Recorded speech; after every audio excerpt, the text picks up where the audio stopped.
Welcome to Demo. It's really great to see so many people here, and it's really exciting companies that we're going to be looking at tonight, so I'm glad you could all join us. How many of you are here for the first time? Is this your first demo? Excellent. I love it. You were in for a treat. There's going to be some really exciting things tonight. A little bit about the format of tonight. We have 6 presenters. Each of them is going to have 8 minutes to come up here and do their best show and tell for you, and show you exactly what they're working on. After that 8 minutes, our judges are going to have a good 5-minute Q&A. And then at the end of each of our 6 presenters, and when everybody's in the back deliberating, you'll all have a chance to ask your own questions of all the presenters too. So save them, write them, tweet about them. If you look at your handout, you'll see the Twitter handles for all of our presenters tonight, as well as one for MIT Enterprise Forum of the Northwest. So a bit about our organization. We're one of several global chapters. We've actually been doing this for 30 years. This is our 30-year anniversary, not of Demo, but of MIT Enterprise Forum of the Northwest. Demo's been going on for about 7 years, and I've been working on it for about 6, and that's really been one of my favorite programs. It's really inspiring to see just the fruits of everybody's hard work as they finally get to come and show off, here's what it is that we've been working for. This really started out of, knowing that so many startups spend a lot of their time doing pitch clinics and talking about their business plan and not really spending time just showing what cool things they're doing. And so that's really where this started, and it's taken off, and it's been a lot of fun. Before we get going tonight with our first presenter, I want to introduce our panel of judges. I have them say a few words about themselves. Liana? Hello, I'm Kevin Oyang. I'm with the Keiretsu Forum and chairman of the Impact Investment Committee. If you don't know Keiretsu Forum's a global angel investor network. It's the largest one in the world. The Seattle office here manages groups out of Vancouver, Kirkland, and Portland. I focus on impact investments, and we're actually having an event next week on May 29th, and we'll be featuring companies that are helping to improve the human condition, as well as our relationship with natural resources.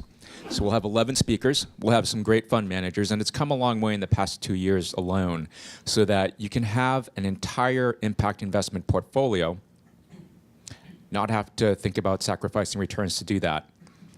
And they can range from venture stage companies all up to large cap companies. So suitable for venture portfolios as well as retirement portfolios.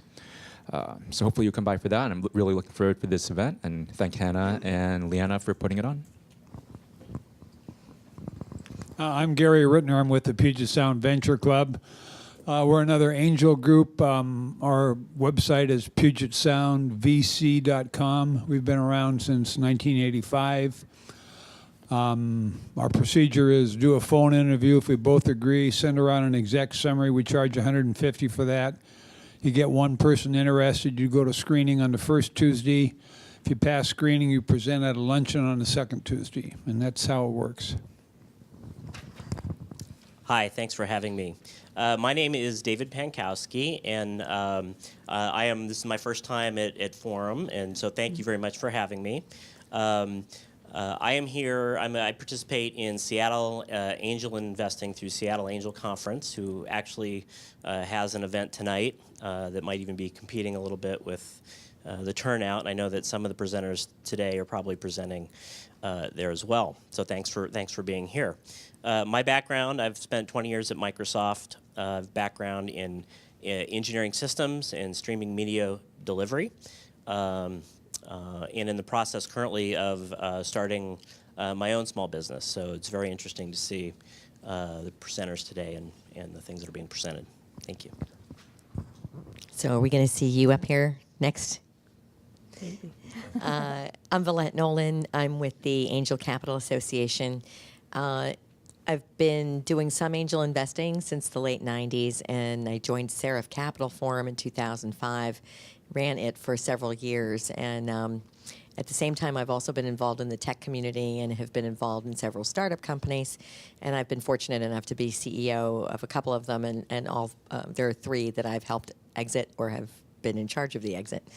Angel Capital Association is the trade association that represents all angel investors across the United States and all of North America. So Keiretsu Forum is a member, Puget Sound Venture Club is a member, and Seattle Angel Conference is also a member. We're an offshoot of the Kauffman Foundation, we're headquartered in Kansas City, and right now we are actually lobbying in Congress to defend the definition of an accredited investor. So we also know that angels cannot be successful unless entrepreneurs are successful. The equation just doesn't work any other way. So ACA does an awful lot to foster education for entrepreneurs as well. Awesome, thank you. We're really privileged to have all of you here. This whole event is actually run by volunteers. Our organization is all volunteers. So if you see something that you like, don't be afraid to sign up. We always love the help. One of our next, we have one more program in the season, and it's going to be our next Venture Lab that will be here, I think it's at the end of this month or the beginning of June. It's probably in this handout. But it'll be actually a war story, which is great because we'll have Patrick Houston coming in, who used to be at Microsoft and then extended results and is now at Tibco Software, and he's going to come in and talk about his exit of his company and how that went. It's always good to learn from people that have been through it. Tonight, however, we're going to focus on some startups that are doing some really exciting things, and there's a good theme of change that always comes up in demo, but tonight I think you'll see it real well. Change in how we take care of our health and our fitness, change in how we educate and entertain, even change in how we impact the environment around us. There'll be some really good things to see. I encourage you all to get involved, participate, tweet about it, follow up with questions, and let's start things off with Care Trio. Let's invite up TJ Merrill. Thanks.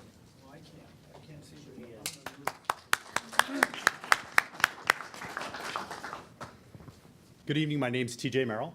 I'm one of the co-founders of Care Trio, an online care management solution for long-term and home care patients. Myself and my co-founder several years ago had the same problem.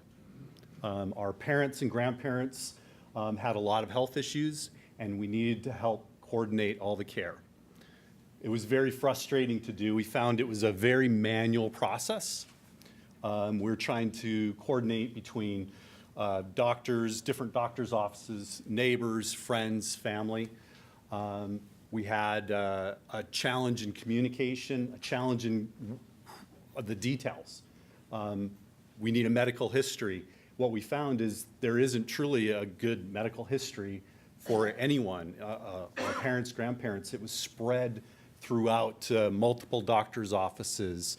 And we had to become our own advocates for our family. So we created Care Trio to solve a lot of the communication and the data problems around it, from a personal as well as a private duty care. There's about 20,000 private care companies out there. Quick show of hands, how many people are helping care for parents, grandparents, other people at home? So according to the research, about 20% of the US population has to take care of a family member. They're looking for ways to try to do a better job of that. That's the reason we created Care Trio. You have the ability to manage the information around your loved ones, so you can have any number of them. It's very easy to get started. You can go to the site, quickly sign up, no credit card required, and you can create profiles for all of your loved ones. Here I got my family, my children, my parents. I'm gonna go ahead and just jump into my fictitious aunt, Pat here. And what you see is essentially, think of it like a private, secure Facebook for caregiving. So all of the status updates, anything that's going on, appointments, medications, things, allergies, anything new that's added, you get a stream of it. And you can add as many caregivers as you like, and they can control how they get information. Do they want it via email? Do they want text? Do they want a voice call even? So with Aunt Pat here, I'm just gonna go ahead and put in an update that she fell today. And I can send it as a normal update, but I'm gonna send it out actually as an emergency, which is one of our newest features. And what this does is all the channels to all the caregivers, it sends it out to them. And so people are getting now, all the caregivers that are within this profile for this person, for this loved one, is now getting a call. So right now my phone's ringing. Just turn the volume up. Wood. Less than a minute ago. TJ Merrill wrote about Patricia Wood and Pat Felt today. She's in the hospital. We'll update everyone when we know more. So when my parents both were in the ER in separate states, me and my sister were on planes, and we're trying to coordinate everything, and our phones are exploding with relatives wanting to know updates. If I would have had then, we could have just sent out an update and kept everybody in the loop rather than, constantly hitting decline on calls while we're trying to coordinate care for our folks. So like I said, you can invite as many caregivers. You can invite professionals. You can invite family, friends, neighbors. The screen's a little small here, but you can use our standard profiles, or you can create your own, so you can have very tight control over what you want people to be able to do and see within the system.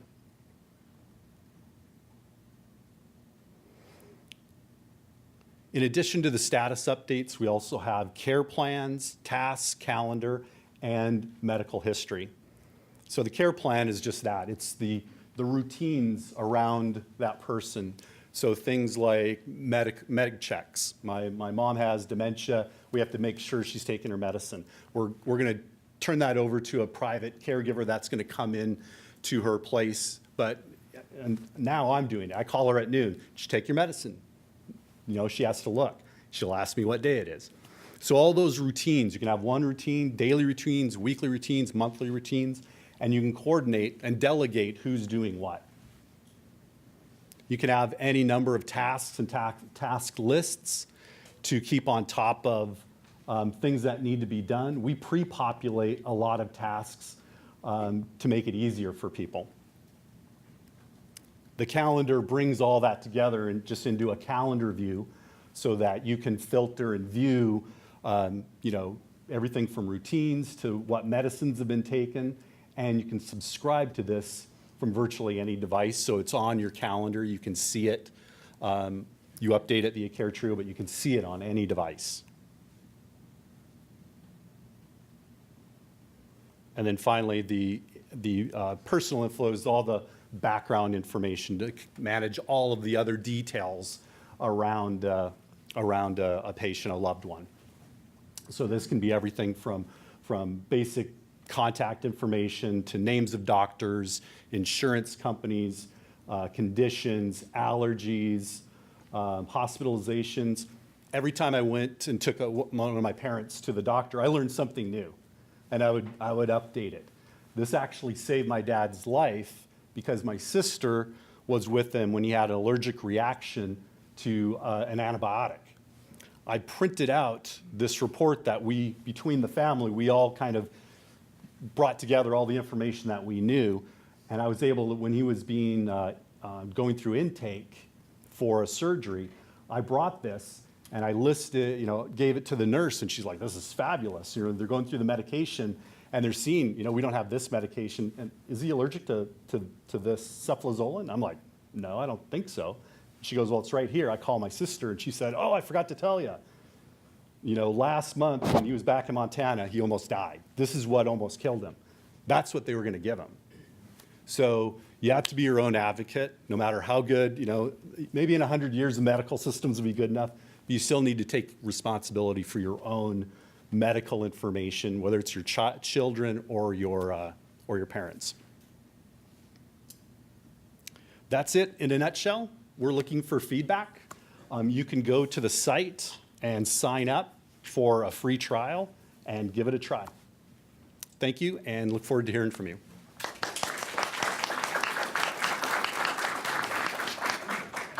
Thank you very much, TJ. Thank you. And mic goes to judges, starting with Juliet Nolan.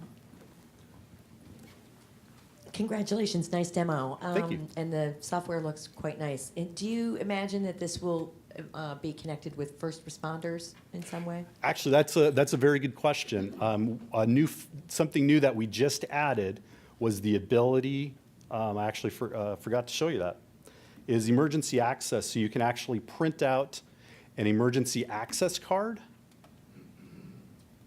What about having them in the network of people who get notified? They definitely could be. So what we're doing right now, we have available is an emergency card, so that can be on them. So if they pull it open, a first responder can go to the phone number or to the website, put in that code, and they'll get the key information that they need to know: conditions, medications, allergies, that type of thing. We're thinking about maybe QR codes for that, but there's lots of things you could do if you're within a certain location. There's all sorts of NFC. There's lots of ways that you could potentially do that. But this is what we have today. Great, thank you. I'd be curious if one, you have an advisory board that's giving you guidance in relation to the medical community, and two, if you're getting some advice from people that participate, doctors, caregivers, and so on. And I'm curious if there's any concern on their part from participating in the application, Right. Such that there's risk to either them or their colleagues. Right. So we're focusing this at the consumer and the private duty to start with. They have no HIPAA requirements. The doctors can certainly review this and use it. So my mom and dad's doctors we gave them reports and we invited them in, and they would look at it. They couldn't use it as the source of record. Their systems have to be the source of record. But what was great is that they could compare. And every time we went in, almost anytime we went into an organization, they got the medical records from the last doctor, the last hospital, but they weren't always complete. So it was great to review, and they would validate. So a future place could be, this could be a network where it's kind of the interchange where, you have the physician, the medical source, and this is the personal, and you're just making sure that this is a double check. Who's your main competitor? When we shipped, there was nothing else that we saw out there. There's one other firm called CareZone that has something similar, but it's a very big market. Most of the people that have signed up for ours have just found us by searching. So there's one other company I've seen similar to it. Some of the hospitals have their own personal portals that they're doing, but they don't have all the communication. They might have your you can look up your report from your labs. We're really about communicating among the caregivers for long term. So you're using a private duty person to help you. So one more quick one. How do you sell this? We sell it direct to consumers and through an affiliate program with private duty caregiving companies. So there's about 20,000 of them. We've been building this, and we're just now trying to get the marketing and stuff going. We have about 400 users in the system today, but it's direct to consumer or through caregiving companies. And then eventually through things like assisted living facilities and that type of thing. Okay. What are your next plans for the future upgrades? We're actually looking at a number of things. The biggest one is what's the longer. We have web and mobile web today. Probably native mobile solution for it. We've done all the API work. We've done all the work. Right now, it's just a matter of what features do we want to do outside of that. Thank you. Thank you very much. Thank you, judges. Kevin, Gary, David, and Vilia. Thank you very much, TGA. Next presenter, Anna, would you announce? Hi, everybody. My name is John Tam, and I'm co-founder and CEO of Game Time. I'm joined here tonight by my co-founder and CTO, Don Lay. We're connecting the everyday athlete with events, products, and services they love. With food, there's Yelp. With travel, there's TripAdvisor, books, there's Goodreads, fashion, there's Polyvore. There are so many different social discovery services out there for many people of many interests. But with all the talk of healthy living, how is it possible that there's no social discovery service for sports and fitness enthusiasts? There are hundreds of millions of dollars being poured into print and marketing advertising trying to reach these people, but they have nowhere to make smart buying decisions online all in one place. We're building that with Game Time.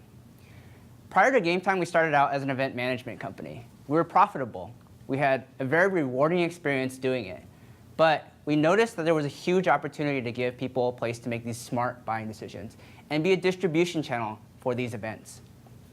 As we explored the problem more, we realized that the sports and fitness enthusiasts of the world, they need something to discover what shoes to buy, what races to go to, what nutrition product to get to help them accomplish their fitness goals. And so we started working on Game Time. With $242 billion projected to be spent on sports apparel, nutrition, and supplements by 2018, we saw this as a huge market. And we were looking at finding a specific beachhead market to attack it.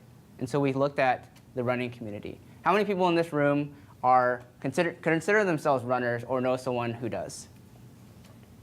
Very many of you. So this market, within this market, you're just one of 50 million runners in the United States. Of that, 30 million of them participate in running events at least 50 times a year. Of that, there are 17 million race finishers participating in 30,000 events throughout the year. On Game Time, we're giving people a place to find the thousands of events they want to do where and when they want to do them. So within this market, there's Sarah. Sarah is the target demographic of the largest group of people within this market. It's now 60% women, and she's 34 years old. She has above average income, and she sees these experiences as entertainment. She goes out with her girlfriends, gets everyone together, trains together with them, and might have a brunch afterwards. She also has presented herself as an early adopter, being the driving force behind the rapid growth of fitness tracking apps and wearables. So Sarah can come onto the site, and this is what she'll see. This is a live product. This is currently out in the wild. And she'll find thousands of the events that we've worked with. She'll find a little quick step-by-step on how to do things. And we've gotten really good feedback from the people that have used it, that they love our product. So as she comes onto the site, let's go to thank you. In one click, she can find races in her area. Again, where and when she wants to do them. She can scroll down and find a very visual layout of all the things that she could do and just kind of aspire to set goals for herself. In this case, Sarah wants specifically to find a marathon. She clicks into the site, filters by marathons, and finds that there's one particularly interesting to her. She can then dive down and find specific details about what it is that this race is offering relative to the 30,000 of others that are out there. She'll find information like when it occurs, where it's happening, description information about how hilly the course is, many different decision-making data, and as well as some interesting races that she might be also looking to, that might also interest her. If she really likes the race, she can bookmark it to her list, and she could even publish it to Facebook and say, I want to do this race on Game Time. She can also see who else is doing the race. We think this is one of the most interesting and compelling features about our site, is being able to socialize with other people. So here are 44 other people that saved this race, and she happens to find her friend, Amanda, who's also doing the race. She didn't realize this, but Amanda's also doing many other races. And so she can come on, take a look at Amanda's profile, and see what events she has coming up. Then she can figure out carpooling and how they're going to train together and be able to embrace the experience together as a team. In the future, we're going to be allowing people to make really engaging discussions about the things that they're doing. So getting notifications about what other people are adding to their bookmarking to their lists, being able to see what pictures people are uploading about the activities that they've participated in, being able to earn badges and rewards for the goals that they've accomplished, and being able to see really the whole world of sports and fitness activities. With all this discussion happening, we'll also be able to allow people to see things like the perfect pair of shoes to buy. So this is different than the Amazon, which is off of buying decisions, but they can understand what their friends are wearing. They can understand things relative to the events they're doing, and so forth. And lastly, they can capture their experiences in digital scrapbooks. So they can import their fitness tracking application data, which allows them to align it with the events that they do. They can see, record what results they had from an event, pictures, ratings and reviews, and other information that allows them to capture these experiences that they never want to forget. So we think we have a tremendous opportunity with Game Time to be the place to connect the everyday athlete with events, products, and services that they love. We've gotten 46,000 monthly unique visitors since the start of the year. We're growing at 20% week over week. We've seen by market validation that this is something that's needed, and we have the team to build it. Thank you very much, and I'd be happy to answer questions. Thank you, John. Anybody else? Okay, David takes the first question. Thank you. Good presentation. Thank you. I'm wondering if you could talk a little bit about how you see monetizing the application here through, if you have 46,000 unique visitors, is it a subscription? Yep. I also saw some products in there. I wonder if you could talk a little bit about that. Be happy to. So we're actually already monetizing.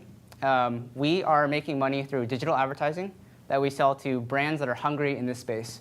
So 95% of races don't sell out. We see the color runs and the Tough Mudders. They sell out in a matter of minutes. But the other 95% of the events are hungry for registrations and sponsorship. They're paying us $500 per package to market their races and get out to our audience. In addition to that, we also have transaction-based revenue. We're processing 800 registrations per month for people that are signing up for races and booking them on our site. We're doing that through an affiliate program currently, but we can build that in-house, and that'll allow us to get 7% of the transaction fees relative to the races that they sign up for or the events that they want to do in the future. Do you see a situation where these 5% that sell out don't want you picking up their logos and putting them on your site? They're going to use a copyright issue with you. Do you see that happening? Yeah, so many of our races on the site are user-generated content, and so we are looking at the precedents of transformativeness, which essentially is kind of the Pinterests of the world being able to get by that because they're not using pictures specifically for the same purpose, but they're simply using it as a distribution channel for these races. In all the cases of the races that we have on our site, and we've published 40,000 events, all we've gotten was thank yous. We haven't gotten a single event ask us to take something down. If that comes, it may be a situation where we remove them from our directory, but that will be at their discretion.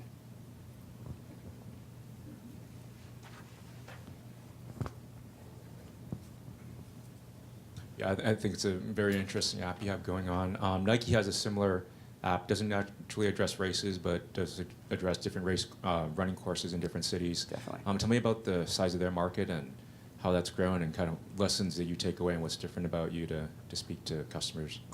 Yeah, definitely. So really their market is any runners out there. That's what they're focusing on. So it's the same 50 million runners in the United States as well as internationally. So that's an expansion market we could look at in the future, but we've really focused on just US runners.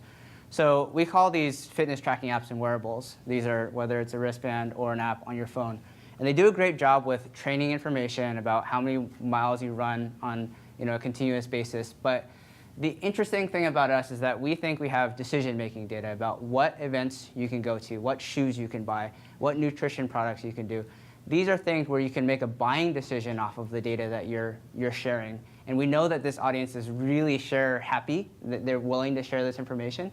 And so we allow people to make buying decisions off that information versus just a training app that doesn't have too much context around it. Okay, thank you. Yeah, thanks.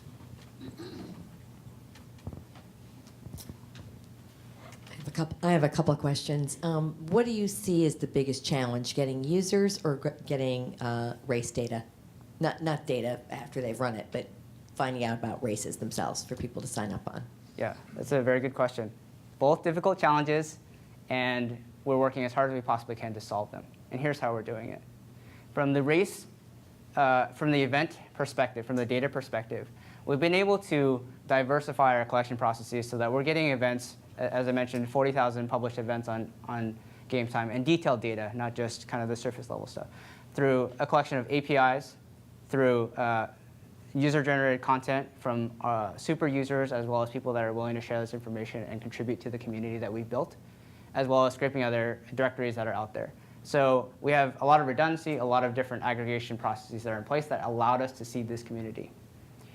On the user side, that's really, by being able to build the data on one side of the market and then allow people to have a value proposition that allows them to discover things, that's really been our means of growth. And so SEO has been great to us. Without paying anything, we've been able to drive the 20% weekly growth that we have through people searching for these events as they pick up a flyer from the running store and say, hey, I want to do the Seattle Marathon. They type it in and they'll find game time. So as we continue to answer your question directly we think that the more difficult challenge is to obtain critical mass of users, but we've shown with the 20% weekly growth that we've been able to do it early on.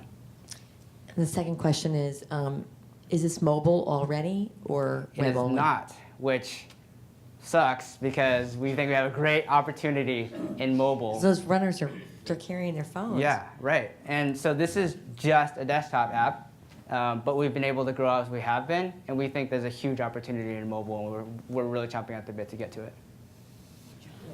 Thank you. Thank you very much, John. Thank you, Dan. And here is Hannah announcing the next speaker. Thanks, Ayana. I think that was great. It's the 10K is the new girls' night out. I love it. So switching gears a bit, we're going to talk about kids. Everybody loves kids. Let's come on up, Mamta, for Magic Flicks. Hi, this is I'm Mamta Banerjee from Magic Flicks, and my co-founder, Sumi. I'm CEO, and she heads marketing and content. We are a team of 3 technologists from companies like Facebook, Travelocity, and Radio Frame Networks. This is my second startup, and this time it's personal. Even while I am a mom, I am a mom, and I have an issue with YouTube.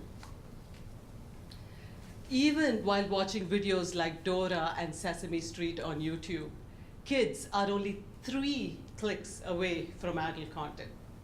And this is a huge concern for parents. And it's this concern that has led over 12,000 parents to use our app, our Magic Flick service, in the past 45 days. Magic Flicks is a safe, curated video service for kids ages 12 and under on mobile devices. We have curated and aggregated over 950 videos from innovative indie content creators. We'll give you a demo of our app and go through the details. So hi, we're very excited to be here, and I'd like to walk you through basically a few use cases on our app, because I think that illustrates how folks use our app a lot today. So we basically cater to two types of audiences. Our app is meant for kids between ages 2 to 12. So there are two very distinct kind of kids age groups that we see today. One of them is the toddlers and the preschoolers, where the primary difference is that the parents become a very essential part of how the app is used. And the higher age group from 6 to 12, where the kids are, where the parents don't need to be as much hands-on. In fact, the kids don't like it that way, I think. And they love to discover and find new content, right?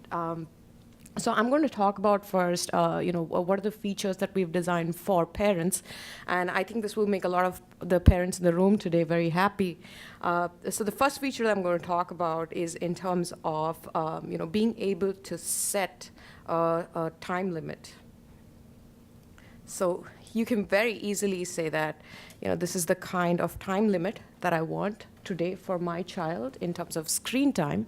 And once you've set the time limit, at the end of it, the app basically shuts down, right? The kid cannot watch any more videos. The first use case that I want to talk about is in terms of meal times. Now, for toddlers and preschoolers, typically what we've seen is that they like repetition. If there is a video they like, then they want to see that over and over again.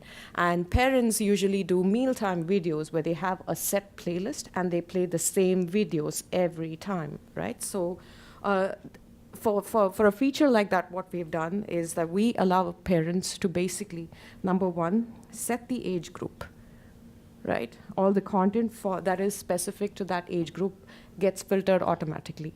Then they can basically say that these are, so the stars on top basically enables them to favorite certain videos that they want to access frequently.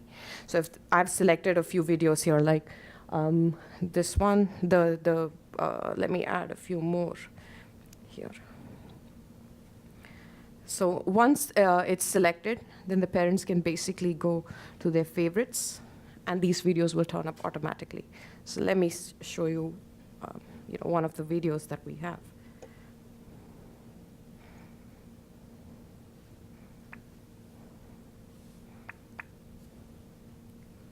Okay, there's a lag in terms of loading.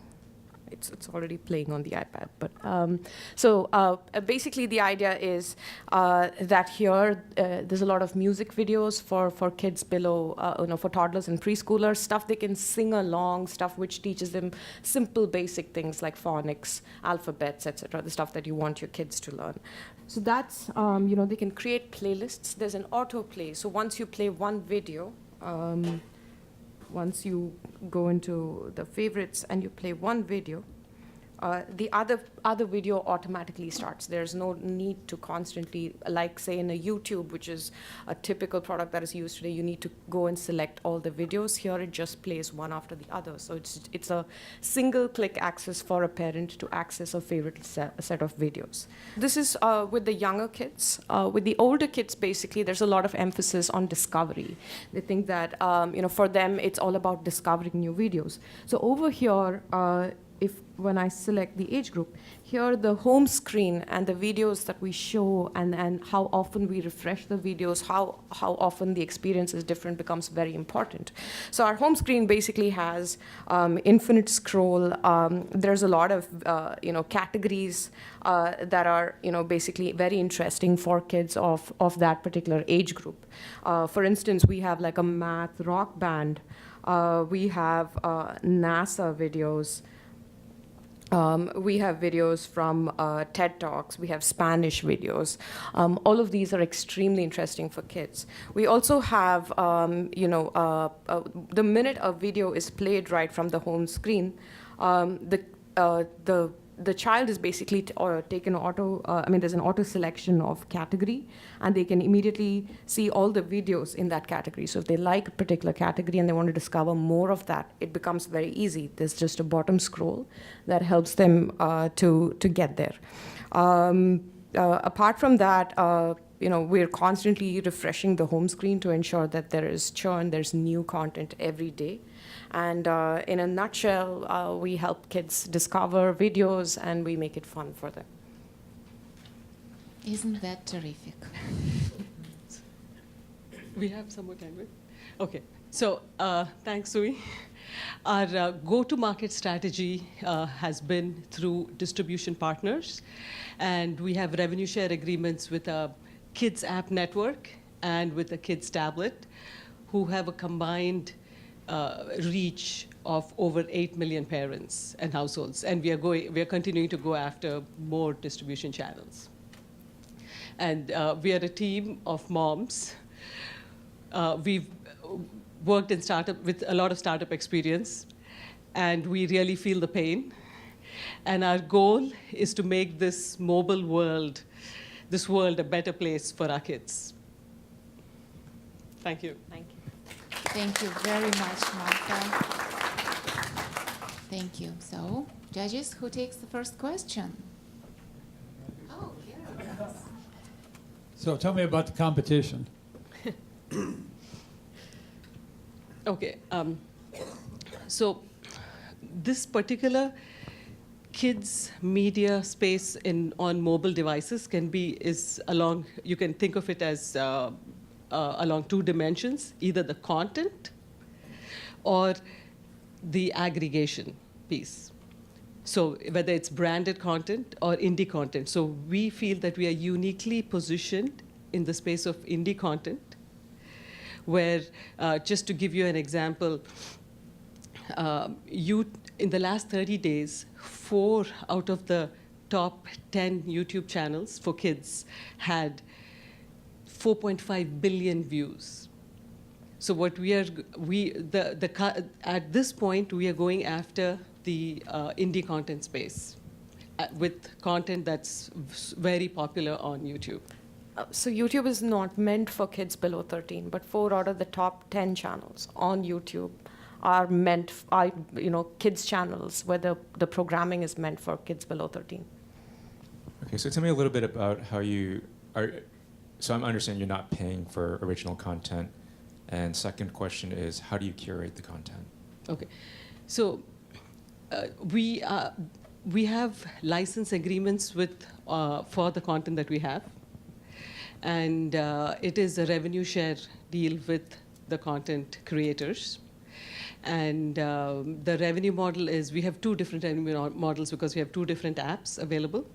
One is a monetization using in-app purchases where kids actually get gold coins and they can unlock premium videos. And the other one is another model for subscription model that we are working on. But both of these revenue streams will start in the next couple of days or weeks. We are kind of finalizing it right now, ready to publish it.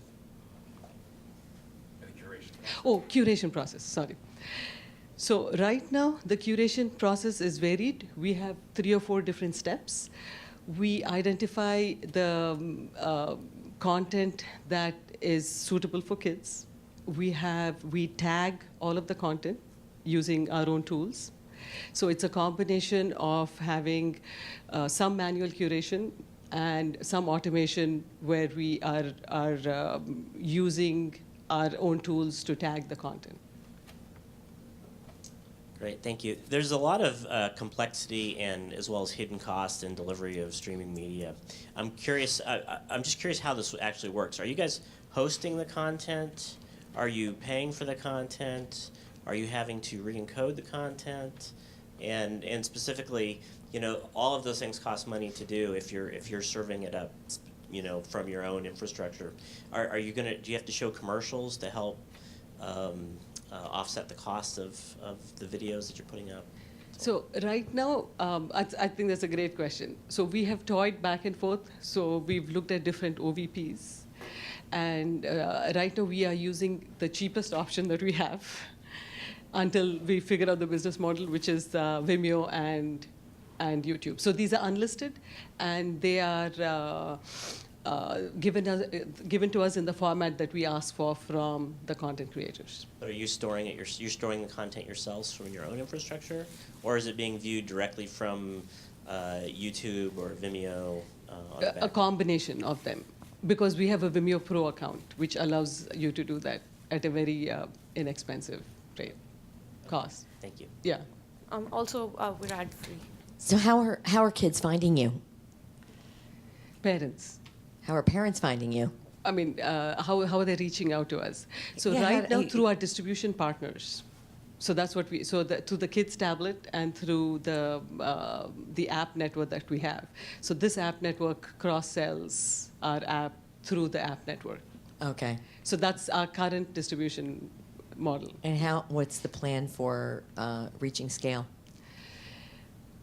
Reaching scale is we are signing up more distribution partners and talking to like even wireless carriers and several other distribution partners, because a couple of things, we don't want to go through we're bootstrapped, so we are not going to be spending money on acquiring users. So we are going through different channels. Great, thank you. Thanks. Well, thank you very much. Isn't that a very unique invention that this company is doing? Wonderful filtering and curation of the content for kids. And as the laptops are being disconnected, Hannah is here to announce the next speaker.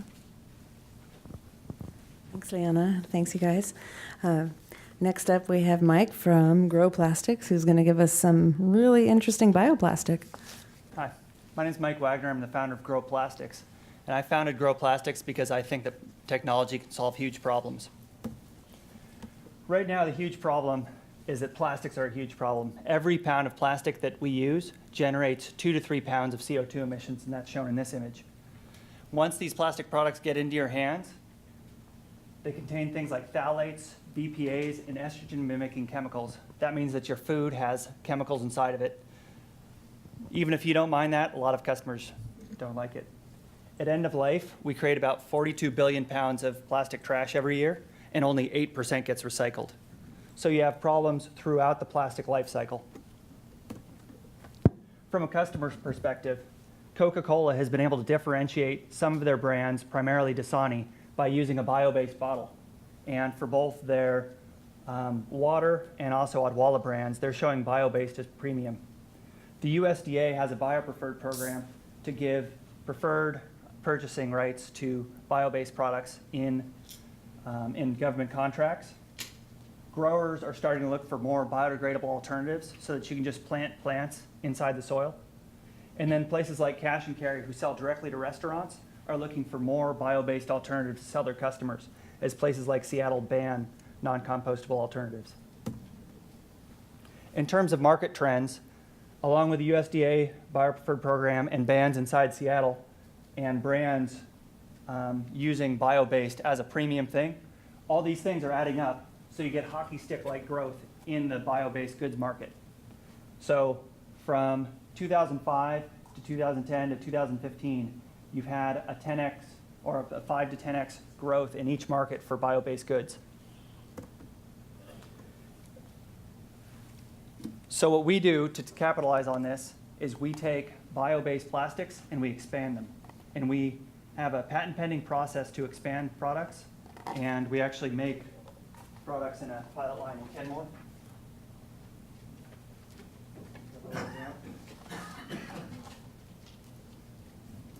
Sorry, audience. Don't filter down. I didn't think that. And so right now we've got 2 patents pending on the process to create those, and then a patent on the microstructure that's generated during our process. We have an EPA grant, and the EPA gave us $99K in funding because they believe that our technology has the capacity to reduce billions of pounds of CO2. We use half the material and start with a bio-based good so that every product we use, every product we create has about 1/6 of CO2 emissions. In terms of traction, what you've got in your hand is actually a planter that we've been using to try and land sales. So we've got a Fortune 100 company and an NDA in place where we're discussing it. And what they're interested in is seedling starters that break down in the ground. So they want to use our technology to make the seedling starters break down faster and also be cheaper. The other opportunity we're looking for is clamshells. And those are takeout clamshells. And right now in the city of Seattle, they're planning to ban non-compostable food service items. And so all the alternatives right now have limitations. Paper-based products leak water through eventually. Solid plastic products are more expensive than alternatives. And so restaurants are looking for new solutions. And so those are our first two target markets. Overall, for thermoformed plastic packaging, they're multi-billion-dollar markets. Sustainable packaging as a whole is a $170 billion market worldwide. And so this is a comparison of a cup using our technology and a cup using standard technology.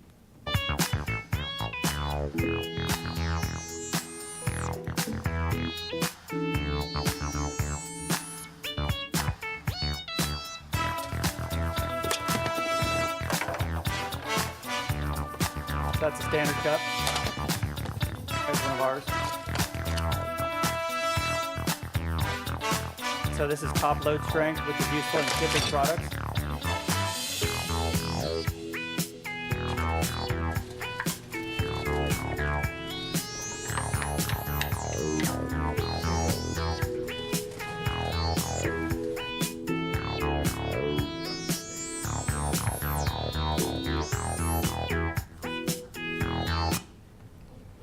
So what we've got are stronger products to use half the material. We use bio-based products so they don't contaminate your food and you're supporting farmers instead of fracking. And because we use half the raw materials, they can actually be cheaper than competitors. Thank you. Wow. Very short, brief, and crisp. Judges, your questions. What's the biomaterial that you're using? So we use PLA, which is what they do is they start with corn and then they ferment it into lactic acid and then they polymerize that into a clear plastic called polylactic acid. That's used in other food packaging applications for yogurt, for instance, right now. What our breakthrough is that we can use half as much and still get a stronger product. And right now you said you're manufacturing in Kenmore. Will you have to change facilities in order to get to scale? And are there issues around that your customers can help you through? Actually, it's more manufacturing partners. So what we do is we purchase sheets of plastic. And so we've been working with NatureWorks, who makes about 400 million pounds of corn-based plastic a year. X-Tech Plastic, who turns the pellets from NatureWorks into sheet.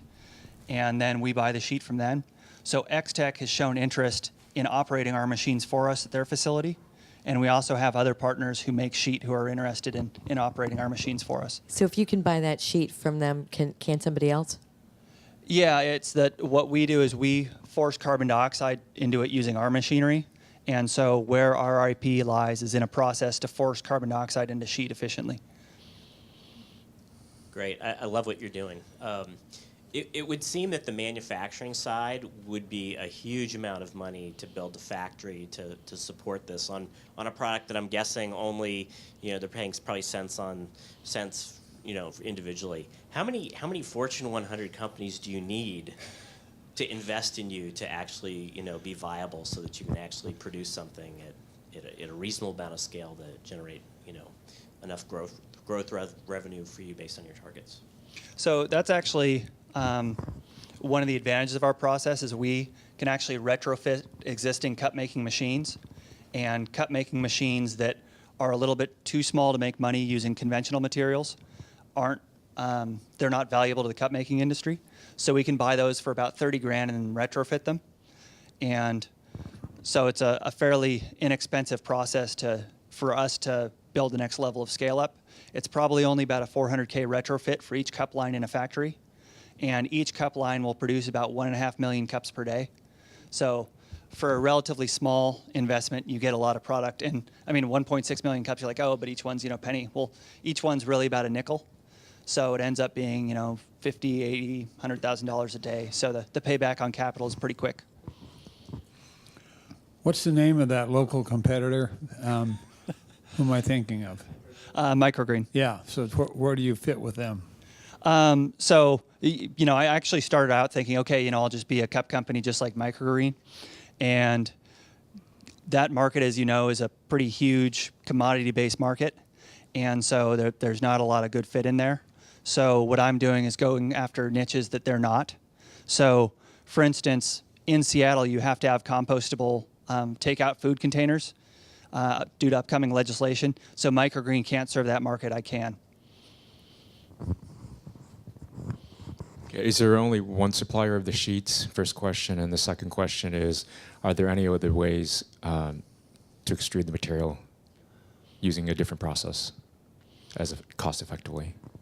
So NatureWorks is in partnerships with Cargill, and so they make about 80% of the world's PLA. There's another company called Corbion, they make about 10 or 12%, but they're a little bit more expensive than NatureWorks just because NatureWorks has the volume.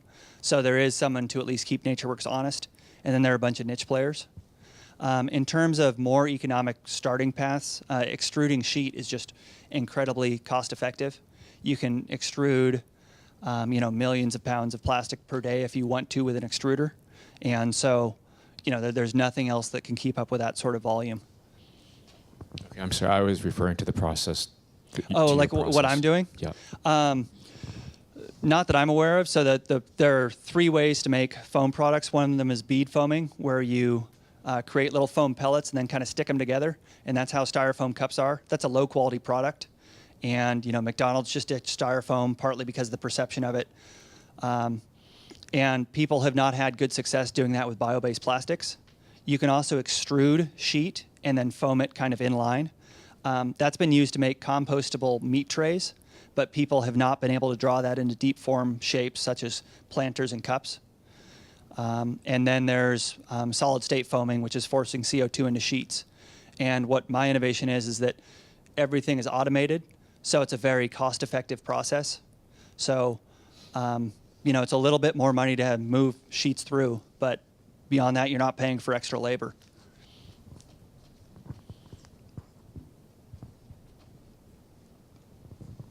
So what's the sales cycle from when you find someone to sell to until you close the deal?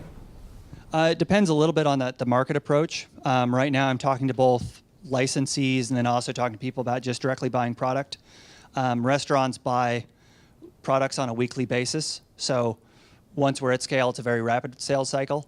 In terms of having large industrial partners, usually closing things with big companies takes time, something like a 3 to 6 month cycle from the projects I've been engaged with. Fantastic. Thank you. So that was an example of a real material technology innovation, and we saw it right here on the stage in Seattle. So it's not only high-tech companies who are making progress here in Seattle, but it's also other material. Thank you. Material science. Hannah. Thank you, Mike. I'm all for anything that will drive out styrofoam. Up next, we have Reflex Labs. Jose, come on up. My name is Jose Torres. I'm the co-founder and CEO of Reflex Labs. And what I'm presenting to you today is Boogio. Boogio is a wearable technology. It's a kit to make any shoe a smart shoe. So what I have on is 2 sensors, left and right, and pressure across the plane. So what we've got here is a diagram, if you could see, of what we currently think about wearable technology, which is a wrist-based device. We're actually positioning ourselves as a next generation wearable. And a next generation wearable is something that you would use multifunctional. And so with this, I'm actually able to change direction of the slides. I don't know if you guys can see that. Is it working? Yeah. Based on based on the pressure of my foot. What's exciting about this is that we're able to, for the first time, leverage technology that can really allow for us to interface with and interact with the environment around us. So everyone's heard of the Internet of Things. This really is about connecting things. What we're looking at with this wearable is a device that allows for people to participate in that discussion. So the 3 areas that we're looking at are entertainment, which is gaming. We can use our device to create an interactive, immersive experience, completely mobile, outside of the home. We've got Connects, we've got the Wii Fit, but those are home-based solutions. What we're looking at is how do we take that and extend those interactions in the wild and in the field. And so this, yeah, no, it's. I think we've got enough. I'm going to switch apps so we can get to some more exciting stuff here. One last thing I would like to show in this one, though. There is 3 sensors left and right. Pressure on the toe, heel, and arch. 60,000 layers of pressure sensitivity. It's a paper-thin sensor. It's an FSR. We use this and have formulated our own process to do that. With that, we can infer the projected center of gravity. So the 3 things that we like to say is a value proposition of Boogio that no other wearable on the market can do is projected center of gravity, which is your core balance, how you lean. It is your acceleration on each foot, and it is the gravitational force or the load. It can actually detect how much weight is on top of it. So, and I can show you this in real time. So I'm gonna go ahead and open up the new app here. Mm-hmm. So this one.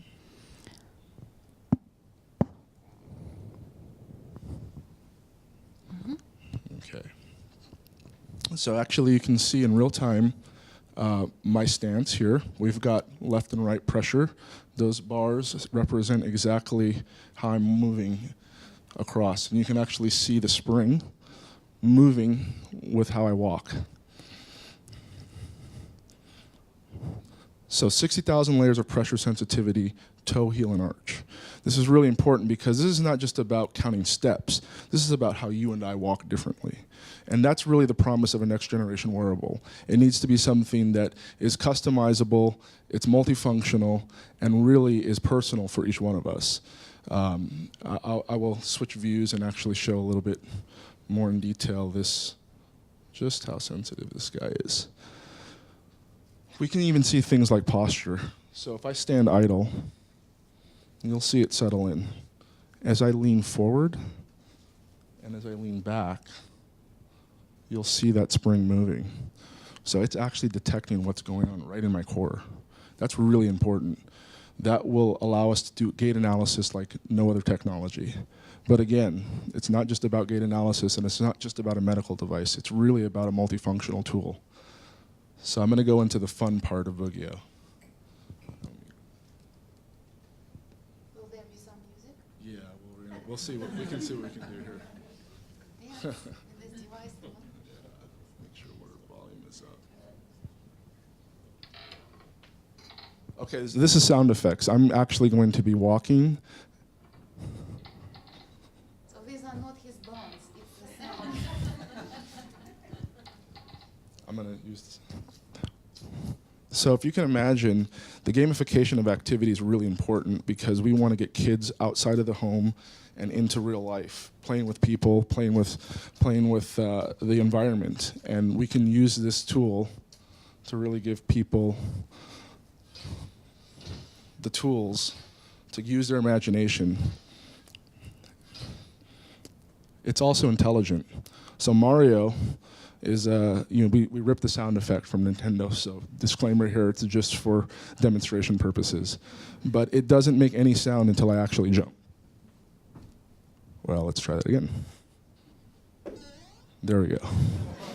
So, we're still working on our algorithms. This is really the first step in what we're doing. But it is intelligent. One last one, which is pretty fun.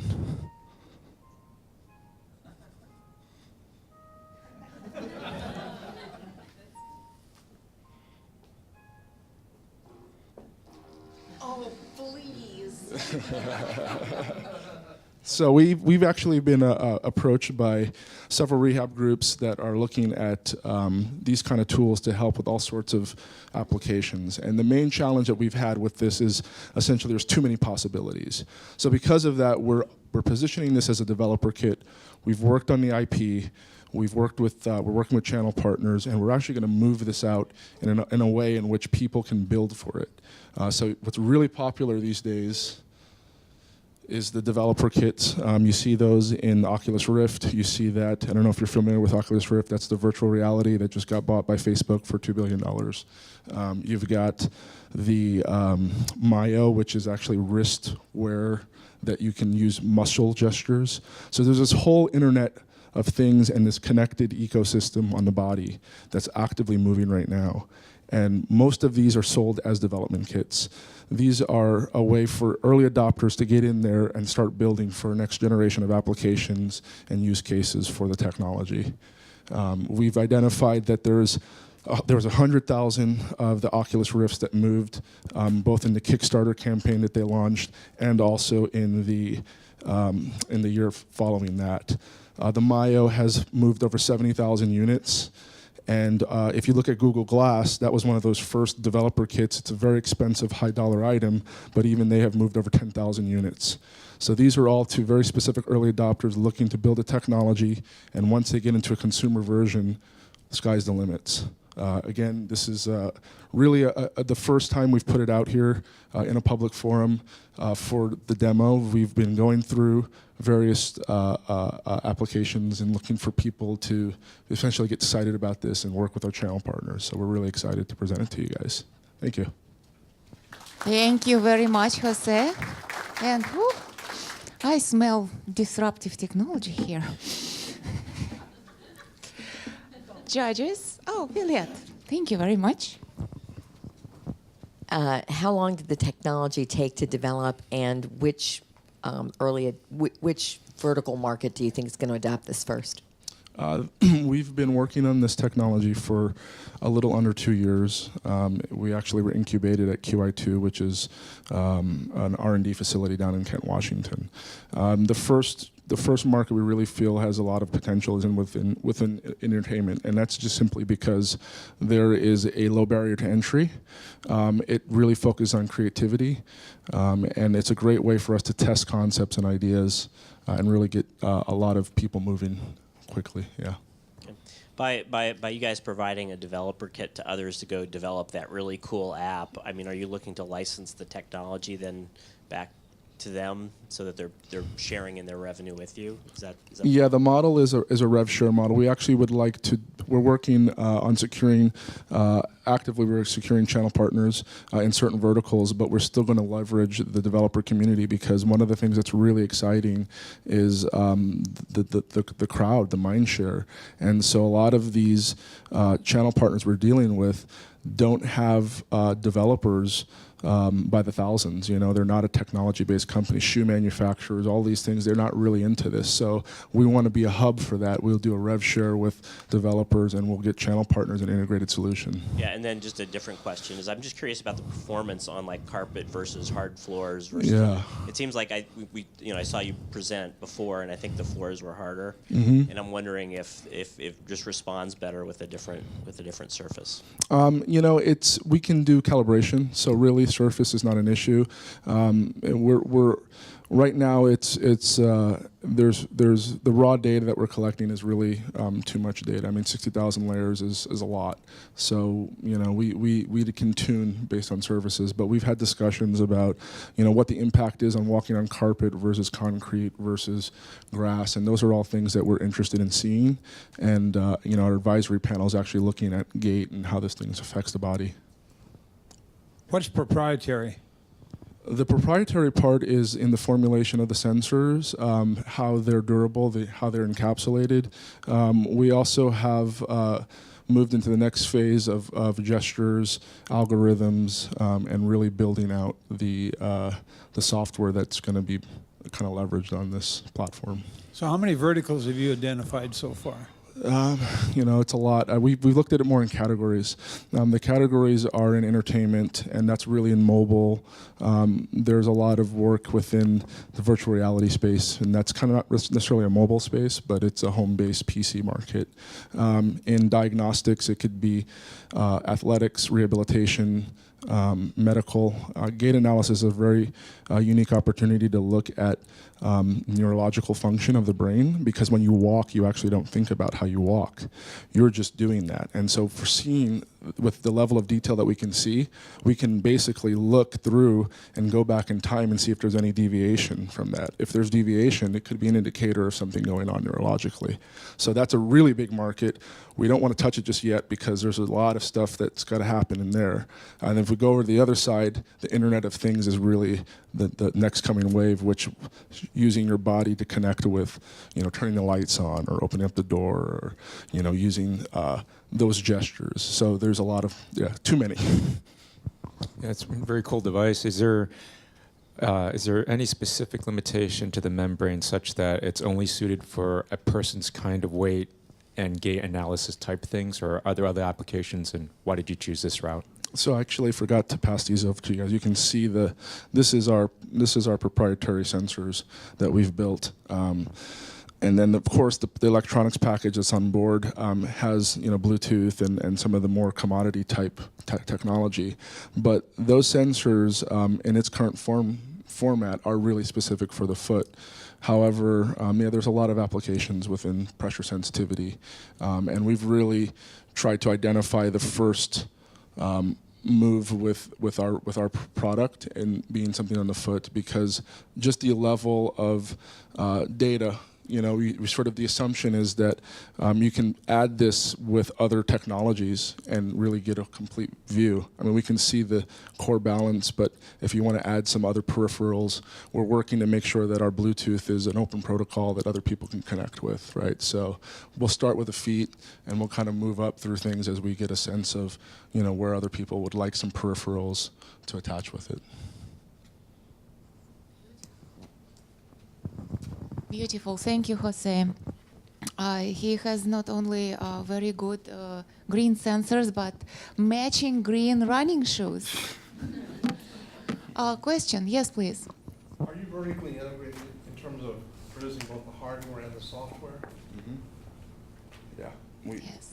We have a team. We have an embedded software engineer. We have a application developer. We've got an electrical engineer with our parent company, and business development. So we've got a really robust suite of team. We're a lean machine, though. We're not a giant company, but we're trying to make some really big moves here with this technology. Wonderful. Thank you very much. And I'm sure all kids would be very envy to your blinking those, flashing light with those green things, and the way, running shoes for kids, they have like light. And it could be the entire fashion contest. And by the way, it is a big problem for parents when they teach their kids actually walk.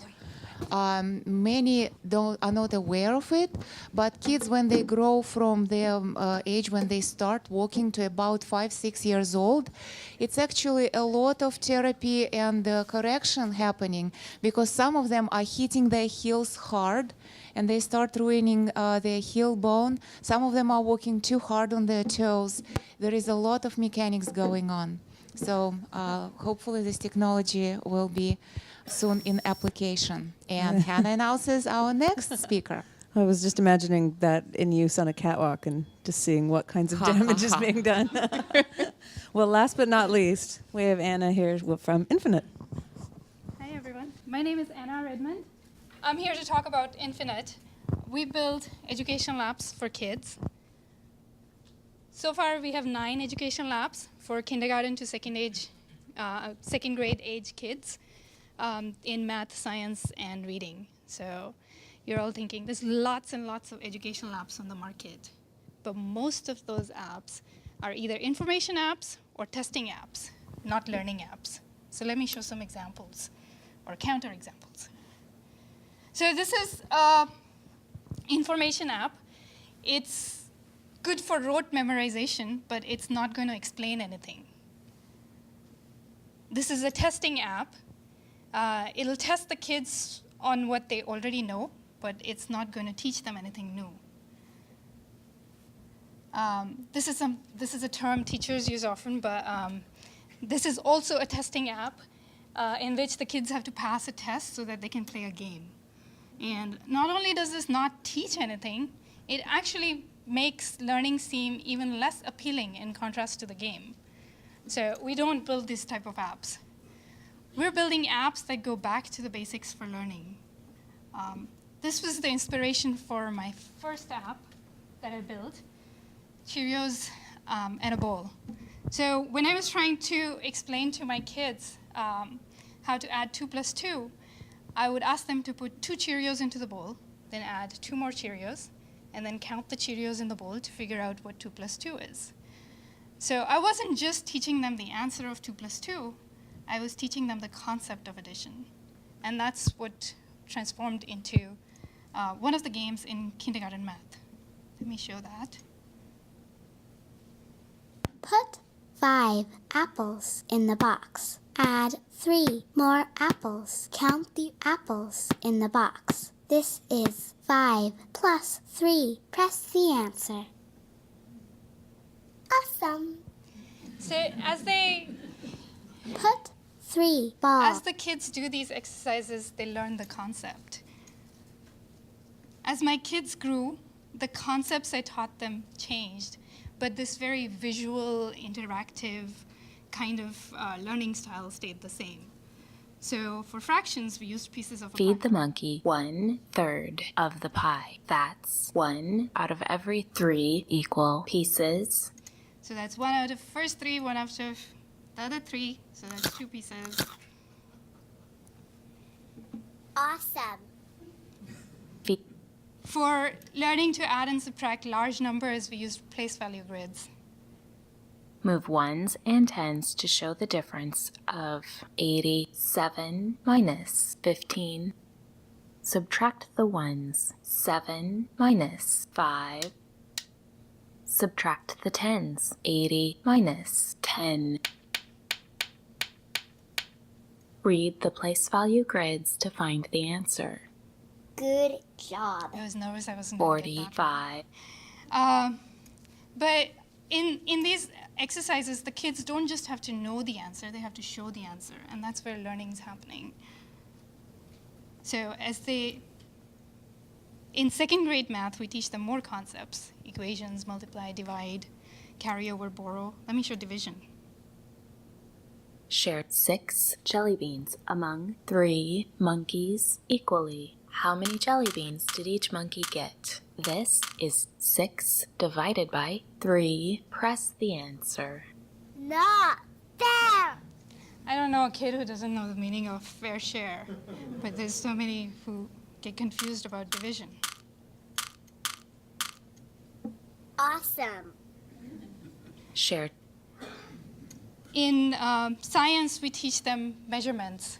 So I'll show an example How of long length. is the bookmark? Open the tape to measure. Read the tape value at the dotted line to find the answer. You're good. In all of our exercises, the kids have to do something to discover the answer. They can't just press a multiple choice button and be done. For learning to read, we teach them how to identify sounds within words and then associate them to letters. So this app has 40 lessons on all the different phonic topics. I'm just going to do this one, I think. Drag the objects into the box that contain the sound p. Paddle, glasses, pie, paddle, pie, sheep, X-ray, unicorn, up.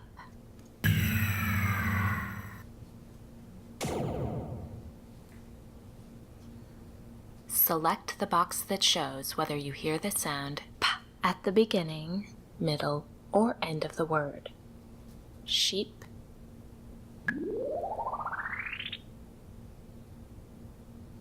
tap, and so on. When I first started building these apps, I didn't know that, if anybody else was interested in this sort of deep, conceptual, practical learning. But I heard from a lot of people saying that it really helped. This is a review from a parent who was really surprised that her kid found learning itself so engaging that he wanted to keep going. This is a review from a parent whose child was having a lot of problem with the place values. And after playing first grade math, she really started getting it. This is a review from a parent who had a frustrating time trying to teach her kid how to read a tape measure. And, but after playing with kids' measurement science, it just struck sparked her interest. And this is a review from a teacher who uses phonics, kids' phonics in his classroom, and the kids love it.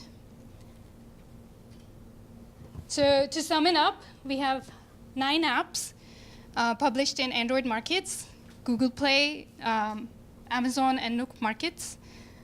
Each of the apps has a trial and a paid trial, and upgrade to a paid version, light version and a paid version. There is very few people building apps that truly help kids learn, and because we do, that's why we have more than 1 million downloads. Thank you. Thank you. Okay. Thanks, Liana. Thank you. Now you hold. Okay. I go talk to judges. You stand here now. Who's first? Kevin. So how does this align with Common Core, and is that a concern? Yes, I look at Common Core to sort of get a broad guidance in terms of, whether it's first grade, second grade, and stuff like that. The concept behind Common Core is really this, but not a lot of people have caught on. Common Core really wants the kids to understand what they're doing, but the curriculum companies are still pushing out their same old curriculum testing. So I find this much more useful, but we're participating in Google Play for Education, and their teachers align stuff with Common Core. Some of our apps align, some of them actually don't. So phonics, they say it doesn't align, but I'm not quite sure why they say that. They don't think second grade math aligns, but all the kindergarten and first grade stuff aligns. If it's free, it aligns. So it's sort of all in a flux. Not everybody completely understands it. So, how are you selling this? Are you using a channel partner when you're going to the schools? So we're publishing it in Google Play, Amazon, and Nook markets, and the schools actually get it from that. They just buy it. So I guess that they are our channel partners, Google, Amazon, Nook, in a sense. But we're not doing any marketing and promotion separately. We're just publishing it, and people, it just goes by word of mouth, mostly. Thank you. As someone with small kids, I have been frustrated with the apps that are out there, and I find them completely useless. And I love the way that you kind of explain why they're useless. I think that makes total sense. I'm curious if you've been able to identify anything in there in terms of art that might be patentable, either in how you're presenting material that would give you an advantage for what you're doing. I don't know, actually. That would be a interesting thing to pursue. Right now, I've been much more focused on just building the product and just staying ahead of everybody else on that. So haven't really looked at it, but if I had to guess, I think there probably is. Just seems like some of the art should be. How long does it take you to develop one game, and are you doing all of it? Are you the artist as well as the being able to conceptualize the lessons? Yeah. So it takes me. So each of these apps has several different games, and depending on the app, it may have between 4 to 15 games. So phonics, for example, has 15 games in it, 40 lessons divided over 40 lessons. So that one took 6 to 9 months to develop. Some of the other ones, the ones with 4 games, they take between a month to 2 months to develop. If it's a completely brand new concept, it'll take a little bit longer. I have to go back and do some research as well on how to teach something and things like that, and design the exercises, and then design the graphics. I do the graphics as well now. I was a software engineer. I didn't used to do graphics, but I had to pick it up for this stuff. Who does the voiceovers? Voiceovers are, some of them are my daughter, my 7-year-old daughter, the kid's voice, and the cheers are my 4-year-old, 5. She turned 5 just now, and the adult voice there is one of my friends. So it's sort of very family, you know. We're doing this stuff. I'm trying to stay ahead of them. It's tough, but it's fun too. They'll tell me, Mommy, you can't use, you know, you have to make that purple, or, you know, when I do the graphics and stuff, they'll tell me exactly what they want. Anna, one question from me. Maybe you said, but I missed it. What is the price point for one app like that? So the apps are priced between $2 and $5, between $2 to $5. So most of them are $2 at this point. Phonics is $5, just because of the amount of content in it. So if they are on average 3 and we have 9 apps, then it is $27 to get your kid excited and learn the basics of spelling and math. This is pretty cheap. And measurements. This is as innovative as we can possibly find. For my own daughters, like my older daughter, she's going to be 8 soon. Her number sense is so far beyond what mine was at that age. And I mean, I'm not stupid. I code and stuff. But hers is so far beyond what mine was, because I never really actually understood till I got to middle school. I didn't really understand what I was doing. I would memorize it, but I didn't really understand. So she will derive stuff out, like she's doing estimation on a jar of containing some stuff, and she's like, oh, Mommy, that's, you know, multiply this by that. It's like, wow. She just derived, you know, she's one step from deriving the formula for volume of a cylinder. It's like, wow. So I wasn't there. I credit a lot of it to this deep understanding that she's developed. So Anna's apps develop wunderkinds. We got it. Thank you. Yeah, one more question from David. I'm sorry if I missed it. Did you say how many downloads you've had? How many users? Oh, see the million, 1 million downloads. Apparently I can't read. More but- than a million. Yeah, it's Thank more you. than 1 million downloads at this point. But Perfect, thank you. Sure. Thank you. Thank you, Anna. Thanks.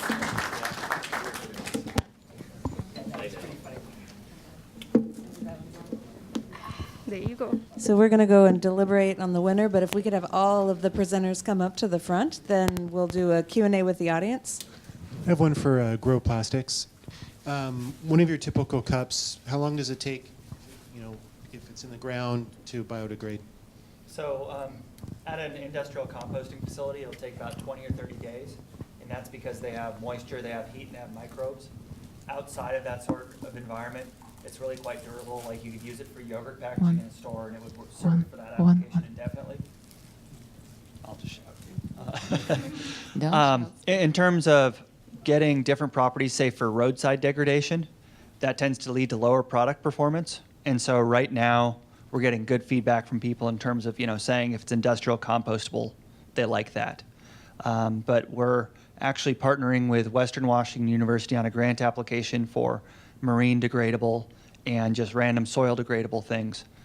So we'll be putting that application in, I think, the 19th of next month. Okay, my side. Win for me. Question for me. Oh, that side again. Okay, please. So it is 2-0. Think of your questions. I had a question for Care Trio, actually. So have you looked at how accessible the technology is for the elderly? Is this mostly for like their family, and are the elderly more passive? Because my grandparents have a really hard time with technology, so I'm wondering how active a role can they take in participating in their own health care and management? Yeah, we actually have done a lot of thinking around there, but our first use cases were really around the family and the friends that are, you know, more comfortable with the technology. My mom, you know, she'll look at an iPad, but she won't touch it. So our use cases that we focused on were really the ones to make it really easy. And we're doing a lot of things to make it even easier. Like all the information you saw, medical information, instead of entering that, there's a new standard that the US government has called Blue Button. So we're one of the first to support Blue Button import and export. So you could go, like for my mom, go to Medicare, log into her My Medicare account, get a download of information, put it in there. Now we can see what they have. If the hospital, you know, from her doctor, we can now export it, or we can import it from them, and actually we will compare and show you the differences, so you can decide, you know, what's right. And so you can constantly do some data cleansing and make sure that it's all there. There's a lot there. It's one aspect of our product, but there's still a lot of needs there. Excuse me. Care Trio call me to update me on something. Thank you, TJ. Yeah, for Trio Care, is this device agnostic? It'll play on any device, mobile or other, or how does your... Yeah, it's completely agnostic. So we have a full web experience, so desktops, but we're also mobile web. So any device that can render HTML5, you're good with. So it doesn't matter. Wonderful. Oh, Neil, please. I'd like to know your plans for miniaturizing the equipment on your 2 feet. Sure. Yeah. The what you see here is the development kit, and we've identified we can get it down to about an inch by inch and a half around. And so we're about a half inch. About a half inch thick by 1 inch square. That's the volume. But we're working with an industrial designer and also with a refactoring team to go through that process for beta. Yeah. We're excited about that part. Okay, my side. Thank you. Help out the side here. For Reflex Lab, how broad do you feel that your intellectual property extends? Are other people able to do smart shoes, or is this just your particular sensor that you're protecting? So it's that's a really good question. We've gone through this process for a bit and doing due diligence and discovery, even during the development phase. And I've identified that, within the patent space, it's pretty complicated and it gets crowded pretty quick. We have unique IP within that focuses primarily on the characterization of certain aspects of our technology, and then also moving past that into gestures and that sort of thing. But to really help with this, we've identified a partner who I'm really excited about, but we're in the process of closing through that. We've got an MOU out, but it's going to be exciting because they are a big player in the space, and they've identified us as a potential game changer, so we'll be able to walk through those doors pretty confidently. Okay, thank you. Thank you. I have a question for the Game Time folks. After your presentation, I sent the link to my wife, who was extremely excited about it because she's really into racing. And her comment was, it looks like Meetup for runners. And I was wondering, like, to what extent are you looking at it from, hey, I'm interested in races and I want to meet people that are interested in this as well. She looks at her racing as a way to socialize and meet new people. Is that a scenario you guys are focusing on as well? Yeah, definitely. So first off, thank you to her for checking out the app. Yeah, that's really the core audience of what we're looking at. We've got this super social group of community of people that loves to inspire and be inspired by one another. They love to look at these experiences as social experiences. So yeah, we're gonna, really the social layer is what we're starting to get into with adding comments and questions about any race. Being able to get notifications about your girlfriend or your buddies signing up for a race that you're doing, being able to collaborate on a meeting location. I think we'll get into that we'll get into it at some level, but really what we see ourselves as social discovery. So it's a combination. It's like the perfect pairing of decision-making data. So really at the core, we're a decision engine with being able to socialize about it and make these decisions off of trusted recommendations from people that you know and the influence of your friends based on what they're doing. Wonderful. Hannah? Excellent. Well, after much deliberation, and it really was one of the hardest ones, there were some excellent demos tonight. We all agreed on the top 6, but since there are only 6 of you.